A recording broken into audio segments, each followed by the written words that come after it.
പെണ്ണിനെക്കാളും വാശി പെണ്ണിന്റെ ഉമ്മയ്ക്ക. ഒരു ജീവിതം അതൊന്നും നോക്കണില്ല. സ്വന്തം മക്കളുടെ ജീവിതം നിനക്കാ നഷ്ടം പെങ്ങളെ. എന്റെ പെങ്ങളോട് ഞാൻ പറയണ, നീ വിചാരിക്കണത് നിനക്ക് അറിയാനിട്ടാ പെങ്ങളെ. ഈ വാശിയും വൈരാഗ്യം നീ ചിന്തിച്ചു നോക്കിക്കേ. ഏതൊരു ഭാര്യയും ഭർത്താവും 10 മിനിറ്റ് ഇരുന്ന് സംസാരിച്ചാൽ തീരുന്ന വിഷയമേ ലോകത്തുള്ളൂ. അത് 10 മിനിറ്റ് സംസാരിക്കണം. പക്ഷെ സംസാരിക്കാൻ സമ്മതിക്കൂലല്ലോ. വിളിച്ചിറക്കുമ്പോ തന്നെ മകളോട് ഉമ്മ പറയുന്നുണ്ട്, വീട്ടിൽ കൊണ്ടുവന്നിട്ട് പറയാ ഫോണിങ് തന്നേരെ, ഇനി അവൻ വിളിച്ചാ എടുക്കണ്ട. കാരണം വിളിച്ചാൽ തിരിച്ചു പോകും. അല്ലെങ്കിൽ പറയും അവന്റെ നമ്പര് ബ്ലോക്ക് ചെയ്ത് വെച്ചേരെ, വാട്സപ്പ് ബ്ലോക്ക് ചെയ്ത് വെച്ചേരെ, വിളിച്ചാ ഇനി എടുക്കേ ചെയ്യരുത്. വാശിയടോ. എന്റെ പ്രിയപ്പെട്ട സഹോദരങ്ങളെ, പലരുടെയും ജീവിതം തൊലച്ചു കളയുന്നത് ഈ വാശിയ. അള്ളാഹു ഉമ്മത്തിനെ കാത്തിരക്ഷിക്കുമാറാകട്ടെ. ഞാൻ എപ്പോഴും ഒരു ഉദാഹരണം പറയാറുണ്ട്. ഞാൻ ജോലി ചെയ്യുന്ന പള്ളിയിൽ ഒരിക്കൽ ഒരു മസ്ലഹത്ത് ഉണ്ടായി. ഒരു സമ്പന്ന 101 പവനൊക്കെ കൊടുത്ത വലിയൊരു കല്യാണം.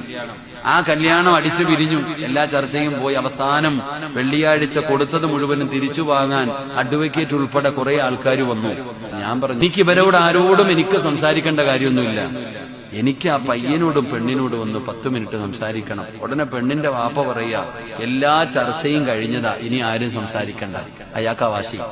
ഞാൻ ഇതിന് രണ്ടിനെയും വിളിച്ചുകൊണ്ട് മദ്രസയുടെ മുകളിൽ പോയി. ഞാൻ രണ്ടുപേരെയും വിളിച്ചിരുത്തിയിട്ട് ചോദിച്ചു, മക്കളെ എന്താ പ്രശ്നം? ചോദിച്ചത് മാത്രമേ എനിക്ക് ഓർമ്മയുള്ളൂ. ഞാൻ പറഞ്ഞു, മക്കളെ പോയതൊക്കെ പോട്ടടാ, നിന്റെ ഭാര്യയല്ലേടാ, ഒന്ന് ഒരു അവസരം കൂടെ കൊടുത്തൂടെ, ഒന്ന് നിങ്ങൾക്ക് ജീവിച്ചൂടെ ഇവളുടെ കൂടെ?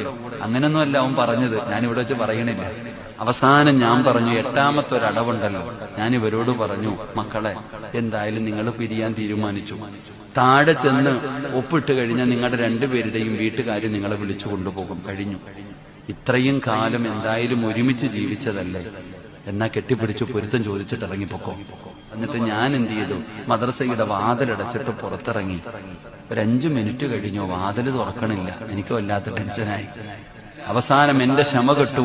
ഞാൻ ആ വാതിൽ തുറന്നകത്തേക്ക് കയറി ചെന്നപ്പോ രണ്ടും കൂടെ കെട്ടിപ്പിടിച്ചു നിന്നിട്ട് കരയുന്നുണ്ട്. ഞങ്ങൾക്ക് ജീവിക്കണം ഉസ്താദേ, ഞങ്ങളെ പിരിപ്പിക്കരുത്, ഇത്രയേ ഉള്ളടോ.